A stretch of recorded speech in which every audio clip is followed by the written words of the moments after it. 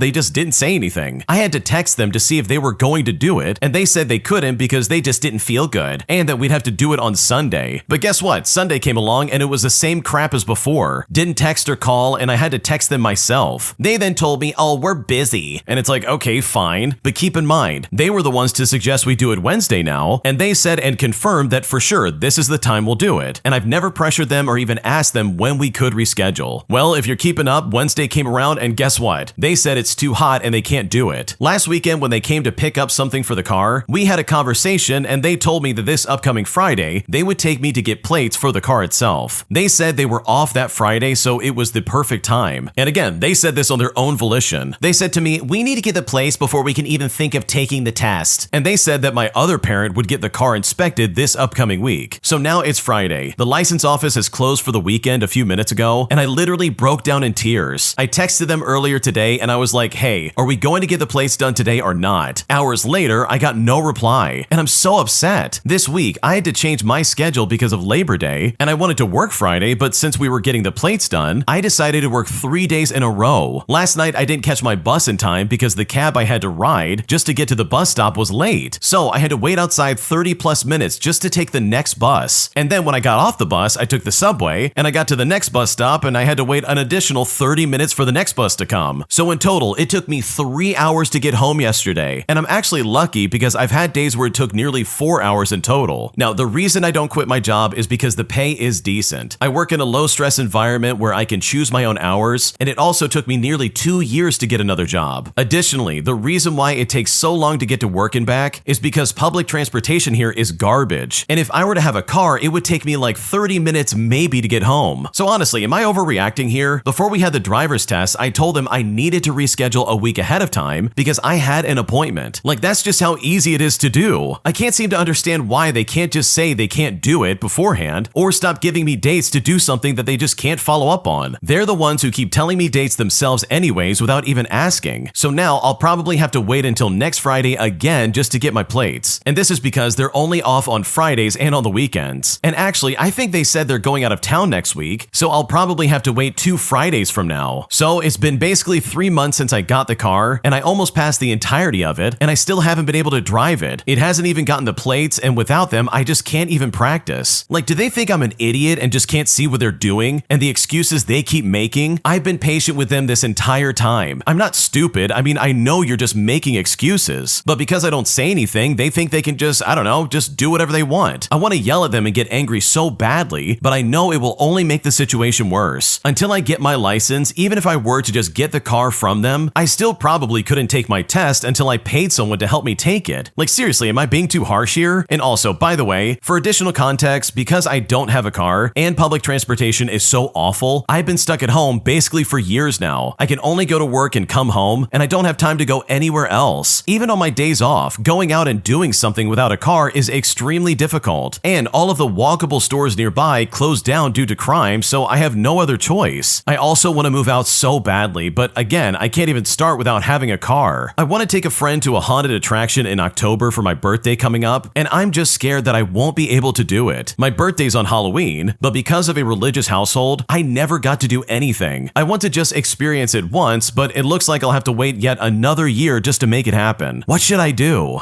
Okay, honestly, this is so unacceptable. For reference, the original poster is 21 years old, and it seems like their parents are just holding them hostage. They're stringing them along left and right, being like, oh yeah, we'll help you get your license. Meanwhile, your car's sitting in the garage doing nothing. So for me, if I was in your shoes, I would take it step by step. I would not only get like the title of the car and make sure I have that all in order, but I would also probably reach out to literally anybody else to get this done. Because your parents are useless, bro. Like, seriously, they're not helping you out, they're not doing anything to improve your situation, and they clearly don't care that you travel nearly 4 hours just to get to work, dude. Like, these people suck. They don't care about your situation at all. So in my opinion, the best way to get back at them is probably just go around them. Like, start shouting it from the rooftops and be like, hey, I need to get my driver's test done. I need practice driving. Can anybody help me out, please? Like, I'm sure there is someone that can possibly help you out, whether it's a neighbor or someone from school or maybe someone from like a religious organization or like anybody. Like, there's got to be someone that can help you out with this, because I guarantee you, if you wait for your parents to step up, you will probably be waiting pretty much for the rest of your life, because from the sounds of it, these people do not care about you and they definitely are not going to help you out. An entitled bridezilla uninvites me to her destination wedding after she says that I tried to steal the spotlight from her and take away from her wedding celebration. But even though I think this stems from the fact that I beat her in Mario Kart one too many times, I'm convinced that she has it out for me for no good reason, forcing me and my boyfriend into a situation that is honestly completely unfair. Here's what's going on. Okay, so my boyfriend is the best man for his best friend's wedding in a few months, and I was originally invited to this wedding as his +1 as well. The wedding is a destination wedding at an extremely expensive resort. All flights and hotels for both of us have been booked and paid for already. Now, I've met the bride and the groom-to-be a handful of times. I've always been friendly with them, and I was invited to attend their joint bachelor and bachelorette trips as my boyfriend's +1. I attended the weekend trip and had a great time getting to know everyone that will be at the wedding, and was really looking forward to seeing everyone again at the wedding. I never felt any sort of animosity, and even came out of the weekend thinking everybody had a great time partying with each other. Well, it turns out the bride felt some type of way about me and has now uninvited me from the wedding. I have not had any conversations with the bride or the groom, but my boyfriend received the news from the groom himself. From what I heard of the conversation, it seems like the groom doesn't agree with this fiancé and was really uncomfortable to deliver the message, but his hands are tied. My boyfriend has received details on what happened to make the bride feel that way towards me, and we both agree that it's a ridiculous overreaction and it's a huge misunderstanding. To make a long story short, the bride felt as if I didn't make an effort to make her feel special and was trying to take away her spotlight. My boyfriend contacted the other friends who were there that weekend as well, and everyone's agreeing that this is an overreaction and just a misunderstanding. The thing that bothers me the most is that everything that was listed out that I was doing to make her feel that way, everybody else was doing it as well. But yet, it seems like there was a magnifying glass on me and she has some kind of vendetta against me for some reason. My boyfriend thinks it was a series of unfortunate events that started at a house party a few months ago when I beat her in Mario Kart and everyone was cheering for me. I voiced to my boyfriend that I'm more than willing to have a conversation with the bride just to clear the misunderstanding to try and get her to change her mind. But at the same time, I'm not really sure I want to go to this wedding anymore anyways, as I would hate to be somewhere that I'm clearly not wanted. My reasoning for going would be more so to be there to support my boyfriend and to try and enjoy the vacation with him. With that being said, I shared with my boyfriend that if the decision stays and I'm uninvited, I would be upset if he decided to go without me. Now, I may feel differently if, for starters, it wasn't an expensive destination wedding that takes away valuable vacation days as he doesn't have a lot of them, or secondly, we were in agreement that my actions justified this decision in any way. For me, him attending without me feels like he's agreeing with the decision, and he is choosing to stick by his friend over sticking up for me. So seriously, am I overreacting for wanting my boyfriend to back out? Because right now I honestly just don't know what to do. Okay, before we go any further, the original poster has a bunch of updates they need to share, where they basically explained that they wanted to talk to this bride and apologize, but apparently it's not a good time because the groom has been going to bat for them and the bride's been crying a lot, so they're trying to let the dust settle. But now it looks like there's some kind of steps going forward, and this is what she had to say. Okay, so with all things considered, I told my boyfriend that while it's valid for him to be upset about the situation, it's not valid for me to dictate whether you should go to this wedding or not. I understand the tough spot you're in, and I don't want to make it more difficult than it already is for you. Whatever the final decision might be, you should still go and support the groom. If the decision stays that they just don't want me at the wedding, maybe we can still go to the resort together and I'll just enjoy some solo spa time while you're off doing wedding stuff. That way we can still have some time together and you can fulfill your best man duties. Now, after saying all of this, he was very much against this idea, saying that this would most definitely cause a lot of drama and alienate me further from the group. Well, I said that he knows his friend group way better than me, and if he feels like this would cause more stress for him, then I'll just bow out. I mentioned that if he doesn't want me staying at the same resort, I could go to a different resort in that area, so at least the flights aren't wasted. And even with that, he was still against this idea as well, and said that I should just stay home or go to a different destination completely. I have no reason to think that my boyfriend is being unfaithful, as some of the comments in my previous posts have mentioned, but I honestly think this is just something that we won't align on. He wants to make it as drama-free for the bride and groom on their wedding weekend by prioritizing their comfort and needs over mine. Now, I want to be an understanding girlfriend so bad, but man, am I torn between feeling neglected as the girlfriend versus trying to let him go and not die on this hill. So seriously, I need to ask again, am I overreacting here? Because right now, I truly don't know what to do. Okay, there's so much to unpack here, but first and foremost, no, I don't think you're overreacting. Who in their right mind would lose Mario Kart and then let the butterfly effect happen and basically lead us to a point where she's like, I don't want her in my wedding. She's trying to steal the spotlight. She didn't make me feel special. Get her out of here. It's like, dude, we've already bought tickets. It's not that serious. Because I'm willing to bet that the original poster didn't do anything to take away from any of the parties that this idiot bride was having. Like, what is she talking about? Oh, you took away from my wedding. You didn't make me feel special. You're trying to steal the spotlight. It's like, dude, I'm just trying to be cordial. I don't even know you people. I'm just the girlfriend in this situation. What is going on right now? So hopefully someone's able to talk reason into this idiot bride, because she is literally making you throw away like hundreds, if not thousands of dollars just to be uninvited. Because that is so stupid, especially if it stems from a game of Mario Kart. Because truly, if this really is what it comes from, then this bride is the pettiest person on the entire planet. If you like Am I the Jerk, you're probably going to love Am I the Genius. Check it out, link down below in the description. Also, go to amithejerk.com/submit if you would like to submit your own stories. Today, I walked out of my mother's birthday dinner after my brother made fun of the fact that I got a divorce and had a job change. And now, as a result, everyone's saying that I ruined my mom's birthday by making the situation all about me, leaving me in a situation where I truly don't know if I overreacted or if I was justified in any way, shape, or form. Here's what's happening. Last night was my mom's birthday, so the whole family got together at a nice Italian restaurant we usually go to. About halfway through, my brother stood up to make a toast, and instead of saying something sweet about my mom, he decided to joke about how I'm the family screw-up who can't keep a job or have a relationship. He then said, "Happy birthday, Mom. You raised 3 great kids. And then there's you, still trying to figure everything out." And when he said this, everybody laughed, and even my mom laughed. Well, when this happened, I just sat there burning up inside. I've been through a really rough year. I had a divorce and I had a job change. And instead of support, they turned it into a punchline. I told my brother to shut up, and my dad immediately jumped in saying, "Don't ruin your mother's night." So I just grabbed my stuff and I left. Later on, I got a barrage of text messages in a group chat saying that I embarrassed the family and I somehow made it all about me. Well, I'm now sitting here wondering if I did overreact or if I was completely justified in walking out. Now, I really can take a joke, but with the way my mind has been recently, I just took it seriously. What should I do? This is honestly really upsetting. I don't care who you are. This guy stood up there and said, "Oh wow, you raised a bunch of good kids except for you. You're a screw up. You can't keep a relationship or a job." And mind you, all this is being said at your mom's birthday party. Like, I'm sorry, but any semblance of like us being family at that point would go right out the window, because this is literally insane. You can't just say that to someone and expect them not to react negatively, because at that point, it's not a joke. They're just bullying you and they're treating you like crap for no reason. And like, since when is someone's divorce and job change someone else's business? Like, I know for a fact if I was in your shoes, I probably would never do anything with the family ever again until I got some serious apologies. And I'm talking public apologies, because if you're gonna be doing this in public, then you better be ready to apologize in public as well. None of this behind closed doors, "Oh, we made up and we figured it out." Like, no, that's not gonna fly with me. You're gonna absolutely make a scene about apologizing if you're gonna embarrass me in front of the entire family. So no, you didn't overreact. I would have left as well, and probably said a lot more than just telling my brother to shut up, because what they said to you was incredibly inappropriate and you definitely didn't deserve that. Today, I found out that my friends went to an event at Halloween Horror Nights without me, even though they know for a fact I've been dying to go for a while with somebody. And now, after feeling completely excluded, I've decided that I'm gonna block them on everything and probably cut them out of my life, because right now I don't know what else to do. Here's what's going on. Okay, so I'm a 31-year-old male and I'm feeling really hurt by my group of friends that I thought were closer to me than clearly they're letting on. For a bit of context, I'm a huge fan of Halloween Horror Nights, and it's something I look forward to every year. And I even get a pass so that I can go multiple times. A few days ago, I asked one of my closest friends, let's call him Andrew for the sake of the story, if he wanted to go on Thursday since I saw that he was off of work. Well, he told me no because of money, but I even offered to buy him his ticket and he still said no. He also texted me things like, "I don't want to, and I've been so busy," when I mentioned that he hardly talks to me anymore and actually never wants to spend any more time together. We used to work together, but since I left that job, I have only seen him and these other friends when I went to visit. Well, fast forward, and then the very next night, I find out Andrew and a big group of my other friends all went together. And this is all without saying a word to me or even inviting me. It stings more since I had just asked Andrew if he wanted to go, and he said nothing about the plans, which was with a big group of all people I considered my friends. And they know that I love to go to this, and that I am down to go all the time. I was even going that same night. I have some of their locations, and I saw that they were there too, and I think I passed by them at one point, and at some point during the night, they all turned their locations off. Now, this isn't the first time I've been excluded, so it feels like a pattern of some kind. After I found out and messaged Andrew that it was wild that he turned me down, and then just went anyways, he never responded at all. At this point, it feels like they're sending me a message that I'm not really part of the group anymore. I ended up blocking them last night because I don't want to keep watching myself get left out. It's just really awful to think that these are the only friends I've made since I moved here 3 years ago, and I continue to get treated this way. What should I do?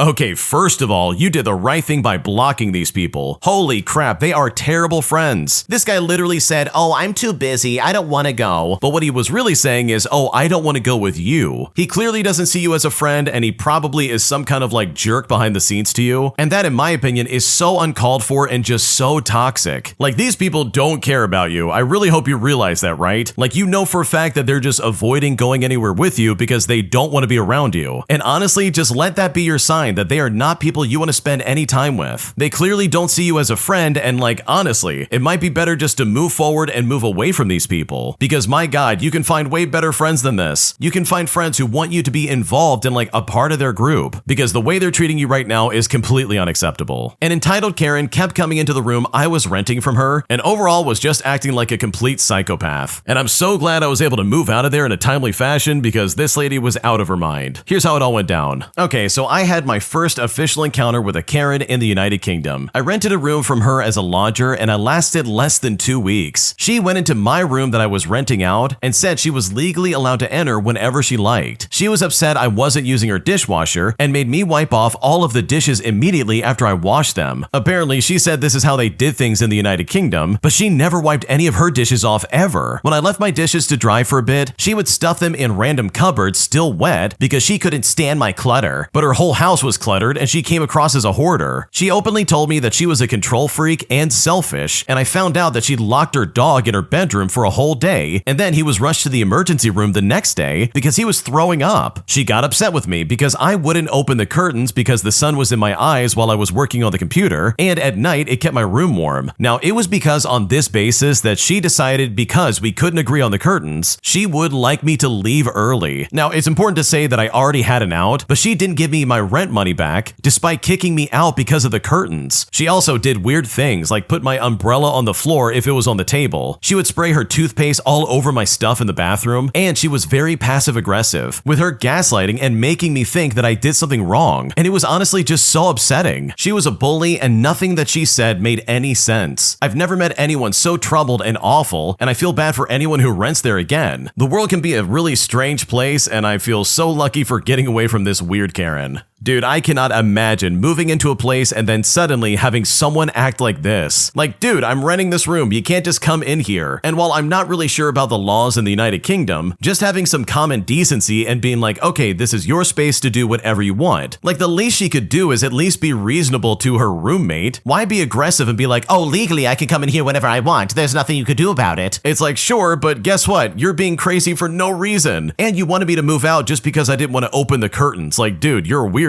So yeah, this lady was definitely a Karen, and I'm sorry that you had to deal with that. My entitled aunt somehow made my wedding all about her, as she literally overstepped my boundaries more times than I can count in a way that honestly was incredibly exhausting. Here's how it all went down. So my fiance and I had a small wedding with about 25 people, first at the civil registry office, and then a little party in my parents' backyard. We both have a lot of aunts and uncles we couldn't invite because of the limited guest list. So we decided to host a small champagne reception in front of the civil registry office to give the people we couldn't invite a chance to congratulate us. So one of my aunts, let's call her Sarah, took it upon herself to call the civil registry office to find out the time of the official ceremony and attended without being invited. Now, Sarah was specifically only invited to the champagne reception because she is a very toxic person and tends to make everything about herself. She even proudly told me that she called them because according to her, oh, I just wanted to see you get married, not to congratulate you. Sarah then proceeded to tell absolutely everyone how I'm her favorite niece, even though I'm her only one, and how she basically raised me when my mother went to university while me and my brothers were young. But that's not even close to being true. She babysat us maybe 5 times and always broke my parents' boundaries, like letting us watch TV all day, even though she was specifically told we couldn't have that much screen time. And trust me, the list goes on and on from there. After everything, she even had the nerve to ask me why I wouldn't want her at the ceremony, but I told her, listen, this is the wrong time to be doing this. But in the end, I told her that it was because I had a clear line to who was invited to the whole party and who was only invited to the small reception because I had limited space. Not to mention that all my other aunts and uncles did just as they were told, but apparently rules just don't seem to apply to Sarah. She also wanted to give me her gift, which is an envelope with money, and I told her multiple times that she should hand it to my mom because I literally didn't have a bag, but she refused because my mom didn't greet her. And yes, she didn't, but that's because Sarah keeps spreading lies about my mom, like how she wouldn't accept my fiance into the family because he didn't go to university and wasn't an academic. But that's especially hysterical because for starters, my mom comes from a working class family and didn't get her degree until she was well over 30 years old. Secondly, I personally stopped studying before I got a degree, so I've only got a nursing degree through vocational training. And for reference, where I live, you don't have to go to university to be a nurse. And third, my fiance just finished additional education, which literally gives him a bachelor's degree. So overall, that's on my aunt Sarah, but trust me, she wasn't the only entitled person there. While we hosted our little champagne reception near the civil registry office, a seemingly homeless woman came up to us and asked us for some alcohol. Thankfully, my brother-in-law shut her down because how on earth would she think that was appropriate? But overall, my wedding was kind of a mess, and if I were to blame anyone for this, it would definitely be my Aunt Sarah. Yeah, that's really weird. Like, if you say someone shouldn't be at your wedding, then guess what? You probably shouldn't be there. To then show up out of nowhere and be like, oh, I wanted to see you get married. I didn't want to congratulate you. Like, that sounds like it would be incredibly exhausting and so weird to put up with. But I think you handled it well, despite the fact that your aunt truly was trying to make this all about herself. My mom and my older sibling took all of the $10,000 I had in my savings account. And I'm honestly so devastated by this that I seriously just don't know what to do. Here's how it all went down. I'm a 23-year-old male, and I'd been saving my money my entire life, and I'd saved up to $10,000 in my savings account at 18. Now, it was a joint account, and I was totally unaware of the fact that you can take out money without my consent, or me even knowing about it. Well, my mom and my older sibling decided to do just that. They took all of my money out without me even realizing it. I had no idea anyone could do that, and this is me without even getting any kind of notice about it. When I checked my bank account, I was shocked to say the least, and when I confronted them about it, they literally kicked me out.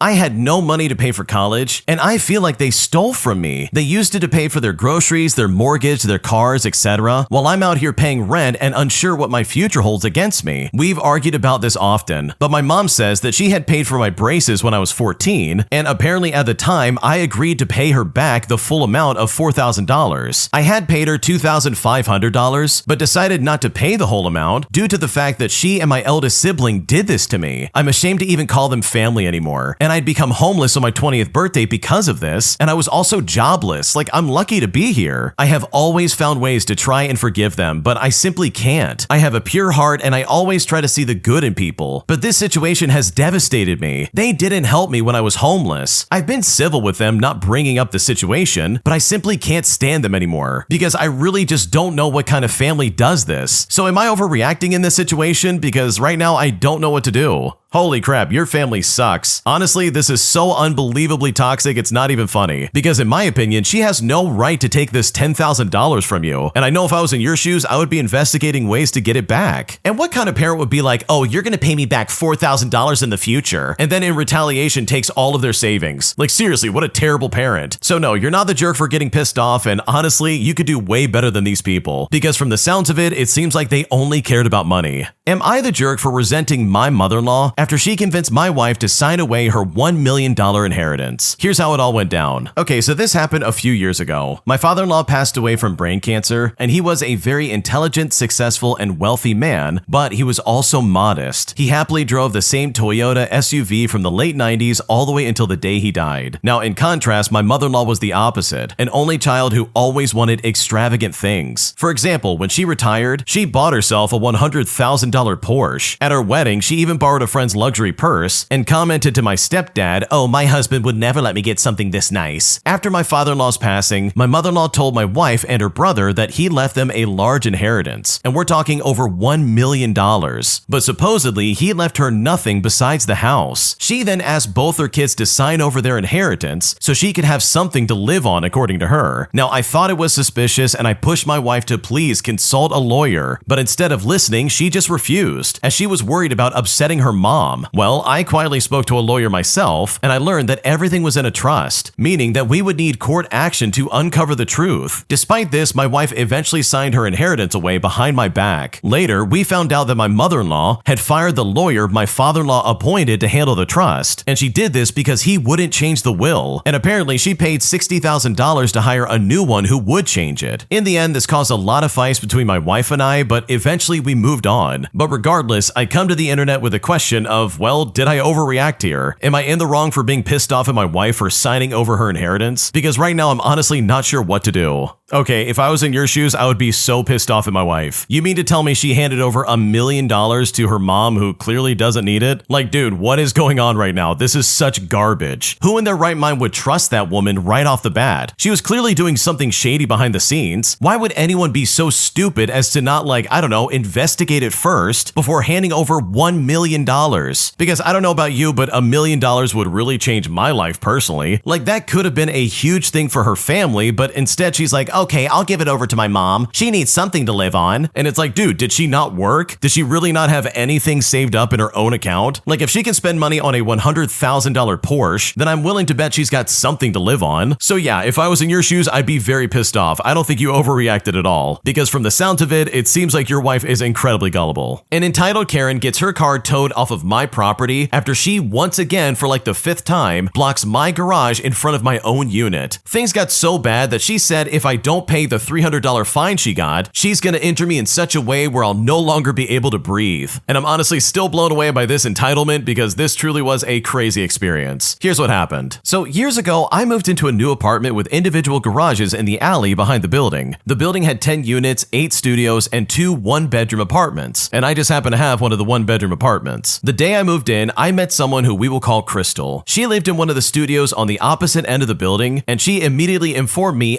excuse me, but I park there. And she was literally referring to the front of my garage. Now, I gotta be honest, parking is scarce in that area, and street sweeping is done at odd hours, like 3:30 in the morning. So when people find a spot, they don't move until they absolutely have to. In fact, they'll Uber places instead of driving. I asked why she didn't park in her own garage, and she stated that she had an old broke down car in her garage already. I then told her that she needed to find another parking spot, as I leave for work most days at 4 o'clock in the morning. She then gives me her phone number and just says, oh, you can call me and then I'll move it. And I'm already thinking of all the work I have to do moving in and setting up, so I just say okay as to not ruffle any new neighbors' feathers. Now, as you can probably guess, calling her to move her car was often a pain. There were times I'd call her and then 10 minutes later I was still waiting, and then I'd call again only to be screamed at by her saying, I told you I was coming, please just be patient. But it didn't stop there. There would be times I'd be coming home at night and I couldn't get in because she blocked my garage. It even got to the point that I asked her to stop, but she simply wouldn't do it. The owner of the property was a buddy and client of mine, so eventually I told him all about it. He then posted signs on the property saying that parking in front of garages would result in the vehicle being towed. Well, one night I came home with my girlfriend and she was once again in front of my garage. I called her 3 times and she sent me to voicemail every single time. I even walked up to her unit and I heard her inside talking crap about me for calling her. So I thought to myself, okay, no problem. I'm just gonna call the tow truck and have your car towed. So I left my girlfriend in my place the next morning while I went to work for a few hours. My girlfriend then called me and said that Crystal was standing outside my window on her phone talking loudly. She said, yeah, some jerk who thinks he's better than me, all because he lives in a 1-bedroom, got my car towed for no reason because he is such a loser. And mind you, she said a lot of swear words in between some of those filler words, if you know what I mean. When I got home, Crystal was standing in the courtyard with a devilish grin on her face. She greeted me with a, oh, hello, neighbor, like I was supposed to be scared of her. I said hello back and then I just went inside. She then got on her phone and called someone and continued to talk about me, saying that I owed her $300 and I better pay it if I want to keep breathing. Well, the next day she had a guy, I'm assuming her man, come over to try and intimidate me. Now, for reference, I'm well over 6 feet tall and I'm 215 pounds, and this guy is maybe like an inch taller than me and he's 250 pounds at least. So for the next week, anytime I walked outside, he would just come out and give me a menacing stare, and I just stared back, but no words were ever exchanged. Well, I didn't pay her jack, and she got towed again a few days later for parking in front of someone else's garage. But this time, the owner, who is my friend, drove by and saw her car and was the one to call it in. And honestly, with all things considered, this idiot absolutely deserved it. Oh my gosh, imagine being so entitled that you not only can't park in your own space, but you also threaten someone just because your car gets towed. I just can't imagine that level of stupidity, especially from someone this entitled. So good for you for getting your revenge, because they absolutely deserved it. If you like Am I the Jerk, you're probably going to love Am I the Genius. Check it out, link down below in the description. Also, go to AmITheJerk.com/submit if you would like to submit your own stories. My ex-wife and her new husband legally changed their last name to my full legal name. And right now I feel like I'm losing my mind, because this is probably the craziest thing I've ever seen happen in my life. Here's what's happening. Okay, honestly, you simply can't make up what's happening to me right now, because this is truly insane. For a bit of context, I was married once and my ex-wife blew it all to smithereens by cheating on me with one of my closest friends. And that betrayal crushed me, but whatever, I rebuilt and I got over it. Now, after the divorce, she decided to keep my last last name, and I thought this was weird, but I also just let it go. Fast forward, and she eventually marries the guy that she cheated with, which again, fine, I have some closure, good for them. But here's where it goes completely off the rails. Her new husband's last name is the same as my first name, so when they hyphenated, their big shiny new married surname is now my entire full legal name. Imagine that your name is like David Carter, for example, and the guy she cheats with is named John David. They marry, they hyphenate, and proudly announce themselves as Mr. and Mrs. David Carter, which is literally your name. Like, they're even on Facebook smiling and posting, "Oh, here's to the new official Mr. and Mrs. David Carter." Meanwhile, I'm staring at my phone thinking, oh my gosh, my ex-wife and her affair partner just legally rebranded themselves as me. And no, trust me, my name isn't common. People are going to see it and they're going to assume it's me. So I really need to know, am I losing my mind here, or is this just as completely messed up as it feels? Because right now I really just don't know what to do. Oh my gosh, this is some crazy behavior. I really think from like the bottom of my heart, your ex-wife is only doing this to try and get back at you in some way. She's not only probably painting you as the bad guy in this situation, but I guarantee you she's doing this just so she can hurt you in some kind of way. But on that note, and I think someone in the comment section of this post pointed this out, but my God, you are literally going to be living rent-free in her head for probably the rest of her marriage, which based on previous incidents is probably not going to last that long at all. Because in my opinion, once a cheater, always a cheater, but that's besides the point. Her legal last name is now your name, meaning that even though you moved on and you're like, okay, I have closure, I don't need this, she's going to be stuck in the past with her new shiny name being like, oh yeah, this is our new name. I sure showed him. Oh my gosh. And it's like, dude, what did she show you? That she's a cheating loser and she's trying to drag you through the mud? Like, I don't know about you, but that's like a dumb decision, and I guarantee you she's going to regret that later on. So if I was in your shoes, I would think of this as some kind of victory and be like, okay, I win. Thank you very much. She clearly hasn't gotten over the fact that she destroyed her marriage, and now she's almost like doubling down in some kind of way, and that is so weird. And truly, it's only a matter of time until it all crumbles down around her, because she sounds like a very toxic person. My husband started taking evening runs with a woman he met at our kids' daycare, and right now I am very uncomfortable with this situation. Here's what's going on. So my husband and I have been together for 6 years and married for 4. I've been hurt by cheating in past relationships, so I'm probably more sensitive to situations that feel questionable. My husband decided to get serious about fitness this year and started running every evening around our neighborhood. He's really dedicated to it and goes out every single day at around 7 o'clock after dinner. Now, I prefer morning yoga classes, so this has become his routine. Over the past few months, he's mentioned running into other people from the neighborhood and striking up conversations. Well, there's one woman in particular, recently divorced and maybe 5 years younger than me, who he started running with on a regular basis. Apparently, they met when both of them were picking up kids from the same daycare and realized they live nearby and have similar running paces. Last Tuesday, he came home later than usual from his run and mentioned that he'd stopped for smoothies with a friend at the juice bar on Main Street. When I asked him which friend, he seemed to hesitate before admitting that it was the divorced mom from his running group. He insisted it was totally innocent, just two parents grabbing post-workout drinks and just talking about training for the upcoming 5K. He swore nothing weird happened and that I know he's not like that. Our marriage has been really good overall, even when we've had stressful periods with work and parenting a toddler. My husband has never given me any reasons not to trust him in over 6 years, but this whole situation makes me really uncomfortable. A recently divorced woman, daily evening runs together, stopping for drinks afterwards, even the hesitation when I asked about it. It honestly makes me feel really uneasy. So am I being paranoid, or should I at least be concerned about these kind of boundaries? Because right now I don't know what to do. Okay, first of all, no, you're definitely not overreacting. I think you're being completely rational in this situation, and in my opinion, I think you should be concerned about this. Because first of all, I do believe your husband when he says, look, this is nothing serious, I'm just going for a run and she's a friend. So to that extent, I don't think he's the problem. In my opinion, I think the real problem is this recently divorced woman who's clearly latching onto your husband. Like, maybe this is one of those situations where he's just being way too nice and he doesn't know how to like set a boundary, because from the sounds of it, it really does seem like she has a thing for him and he just doesn't know how to be like, hey, I just want to be friends. So no, you're not overreacting, because if I was in your shoes, I would feel the exact same way. Am I the jerk for lashing out at my aunt after she said some of the meanest things to me I've ever heard in my entire life? Here's how it all went down. Okay, so a month ago, I went to my cousin's house for a barbecue. It's a yearly event my family has before school starts, and it's basically like a reunion. I usually skip these events because I'm a homebody, but I was getting over a recent breakup and I wanted to get out more. So I'm standing talking to one of my cousins about a potential cruise when I see my Aunt Olive. Now, for reference, Olive is biologically my cousin, but her mother dropped her off with our grandma, and then she just never came back. I don't like her, but I'm non-confrontational and I usually just keep my distance. When I saw her, I was really surprised because I had not seen her since she left for college. Out of politeness, I asked how she was doing, and she says she's doing great and wants to catch up with family members, especially me. She then apologized for how she's acted towards me back then and wanted a relationship again. And while I did forgive her, I did also say that I would keep a distance. Later in the night, I'm talking with someone and they ask if I want to go to a club with them. I declined since I wanted to concentrate on my studies to get a scholarship, but then my Aunt Olive comes out of nowhere and says, "You're too focused on college. You need to start acting your age and socialize more." I then responded by saying I'm not a child just because I don't enjoy going out to parties until 4 o'clock in the morning like you do. I prioritize my schooling since I have obligations. Olive then looked at me smugly and said, "Is that why your ex-boyfriend isn't here with you?" And when she said this